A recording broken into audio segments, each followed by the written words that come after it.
Toujours dans cette logique de promotion de la paix, le ministre chargé de mission à la présidence de la République a pris son bâton de pèlerin. À la rencontre des leaders des communautés des régions septentrionales hier à Douala, Philippe Mbargamba était porteur d'un message de paix.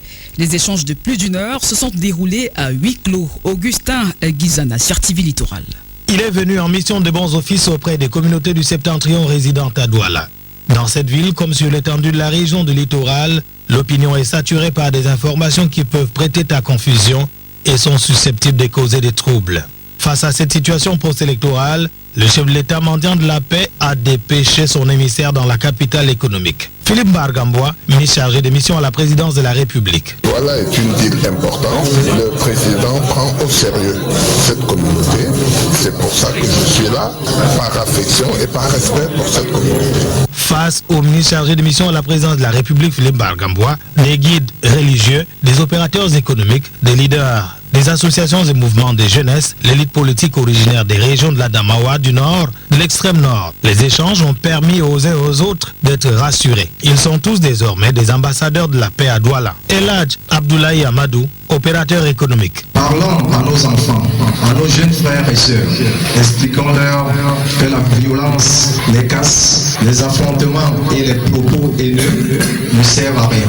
Pendant le huis clos de plus d'une heure, l'hôte du jour a recueilli certaines doléances de l'élite du septentrion dont il a bien voulu garder la primeur au destinataire, c'est-à-dire le chef de l'État Paul Biya. Douala, Augustin Guizana, CRTV. Avant la mission du ministre Philippe Mbargamba auprès de la communauté du Grand Nord à Douala, un imam a fait la déclaration suivante dans laquelle il invite les organisateurs de l'élection présidentielle du 12 octobre 2025 à respecter le choix du peuple qui n'est pas favorable au président sortant, Paul Biya. Écoutez cet imam. Au nom de Dieu le miséricordieux, plein de miséricorde, que la bénédiction et le salut soient accordés à son messager Mohammed et ses compagnons. Population du Cameroun, mes chers compatriotes, nous avons cru à la démocratie. Nous avons remis notre destin une fois de plus à la démocratie pour le devenir de notre pays et sa population entière. Nous avons mis à l'épreuve tous ceux qui militent pour la démocratie dans le monde entier. Qu'ils prennent alors leurs responsabilités en main. Nous avons voulu, grâce à cette démocratie, redresser les dérives du mal gouvernance, la corruption, l'injustice et tous les maux qui minent le développement de notre pays. Nous avons compris que rien ne peut se faire pour le salut d'un peuple dans la violence et la barbarie. Et nous, les religieux, avons alors participé en tant que les hommes de Dieu à la stabilité partielle du Cameroun, en rééduquant le peuple sur le civisme et avons enchaîné cette éducation par nos prières, chrétiens comme musulmans. Ceci est dans le but d'accompagner le gouvernement dans ses tâches régaliennes.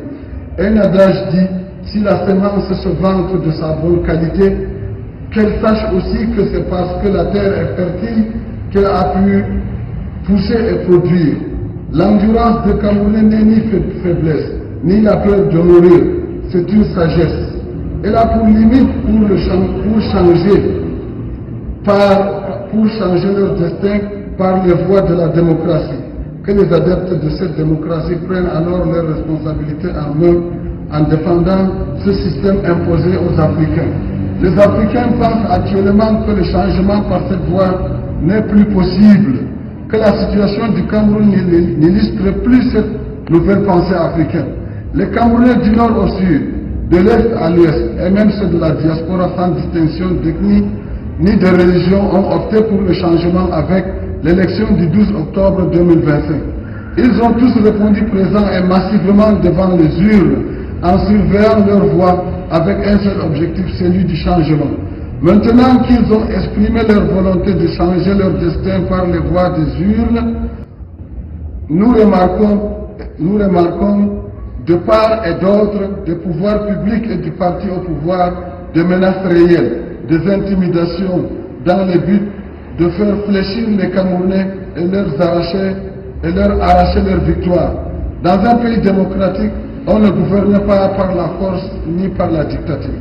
J'invite ceux-là de respecter le verdict des urnes, qui n'est autre que la loi, et nul n'est au-dessus de la loi. Les Camerounais ont les mêmes droits et devoirs que les institutions les imposent. Il n'y aura pas deux poids et deux mesures Tous doivent respecter la loi. Le gouvernement sortant doit faire preuve de grandeur, comme l'indique leur slogan. En tant que berger parmi les bergers du peuple camerounais, je m'incline devant mes semblables, les évêques et les imams du Cameroun, pour leurs efforts depuis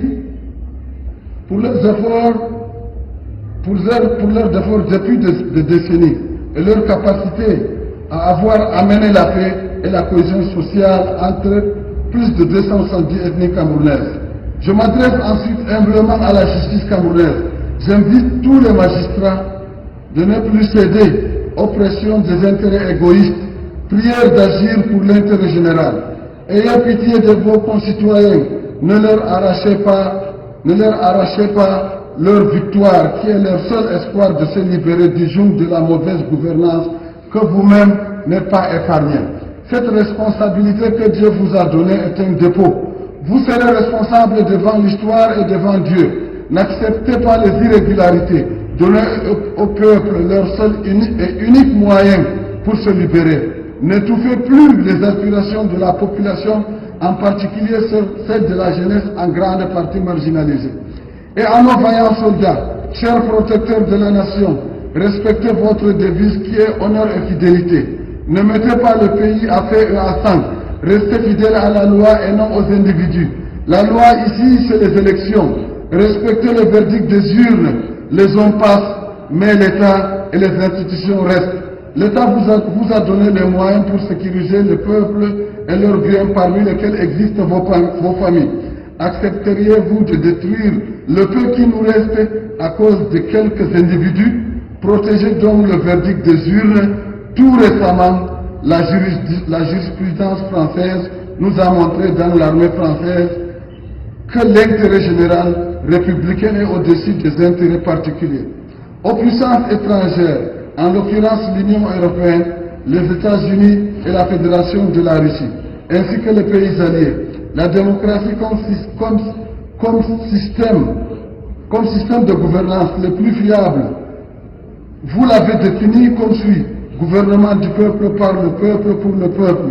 Et les États africains ont adhéré depuis 1992 à ce système.